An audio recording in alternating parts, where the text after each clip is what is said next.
पॉलीकैब के रिजल्ट्स आ गए हैं। इस स्टॉक को खासा वॉच भी किया जा रहा था, इसके रिजल्ट्स आज, और इसके जो आय आई है लगभग वो 16% बढ़ी है। वाई एंड वाई फिगर्स हैं ये थर्ड क्वार्टर की, लगभग 38.7 बिलियन तक की यहाँ पर पॉलीकैब की रेवेन्यूज़ आए हैं। और इनफैक्ट एस्टिमेशन जो था उससे थोड़े से सॉफ्ट दिख रहे हैं इस वक्त। जो एस्टिमेशन थी रेवेन्यू की वो लगभग 43.77 बिलियन की थी, 43.4 बिलियन आई है।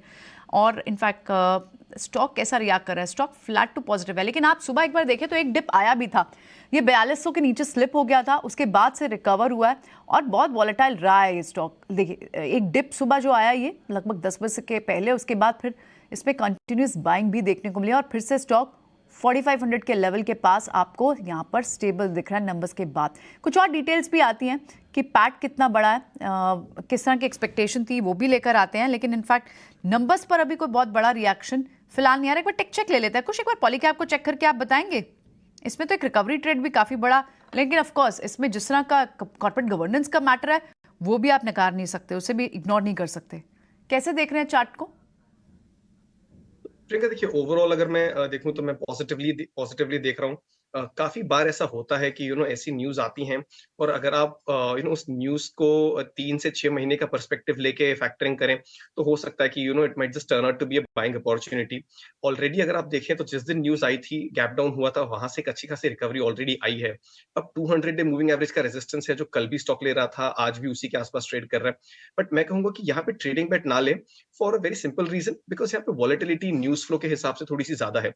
लेकिन I will still maintain my view. अगर आप 3 से 6 महीने का व्यू लेके चल रहे हो तो हो सकता है कि ये जो अपॉर्चुनिटी है ये आपके लिए बहुत ही फायदेमंद साबित हो सकती है। और ऊपरी लेवल्स जो थे इसके, जहां पे स्टॉक ने 5700 तक का लेवल टच किया था, वो भी I will not rule out as a target. So from an investment perspective this is a good time to start accumulating. Stop loss की अगर बात करें तो जो रिसेंट लो बनाया था इसने 3900 का, उसको लेके चले, उस हिसाब से भी आपका रिस्क रिवॉर्ड रेशियो जो है वो एक्सट्रीमली फेवरेबल है। जिन भी थोड़ा सा घटा है, 13.6 से 13.1 रहा है।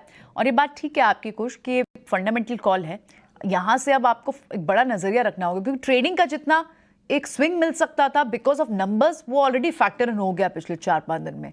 अब इसमें कॉर्पोरेट गवर्नेंस की क्लैरिटी वो एक बड़ा ट्रिगर रह सकता है यहाँ से अपसाइड आता है तो। और दूसरा ऑफ कोर्स ये एक फंडामेंटली स्ट्रॉन्ग काउंटर तो है इस पूरे स्पेस में। हमने जिस तरह का इंस्टीट्यूशन का इंटरेस्ट देखा है, इसमें एक बड़ा वेल्थ क्रिएटर भी रहा है, तो ऑफ कोर्स इस स्टॉक को पोर्टफोलियो में राय दे रहे हैं कुछ लेने की।